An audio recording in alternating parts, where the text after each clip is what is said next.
तुमचा जो प्रभाग 12 आहे, या ठिकाणी 18 पगड जातीचा मतदार आहे, अनेक धर्मीय लोकं आहेत आणि तुम्ही ज्या पक्षाकडून निवडणूक लढवताय भारतीय जनता पार्टी, त्यांचा एक हिंदुत्वाचा स्वतःचा एक विचार आहे, अजेंडा आहे. तर एकीकडे 18 पगड जाती, विविध धर्मीय मतदार आणि दुसरीकडे पक्षाचा अजेंडा, हिंदुत्वाची अजेंडा.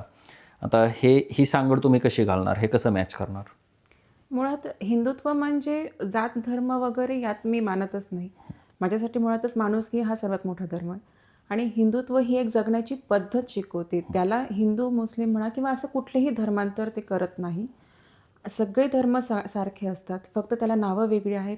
त्यांची प्रार्थना वेगळी आहे किंवा त्यांची मंदिरं आपण म्हणू शकतात किंवा वेगळे नावं देऊन आपण बघतो. पण हिंदुत्व ही एक जगण्याची पद्धत शिकवते, की कुठल्या ह्याच्याने आपण म्हणजे पद्धतीने आपण पुढे गेले पाहिजे. कुठल्या गोष्टींमध्ये समान ठेवता यायला पाहिजे आपल्याला. समानता ठेवून आपण पुढे जाऊन सगळ्यांना हाताशी धरून आपण विकास केला. ते खरं हिंदुत्व मी मानते.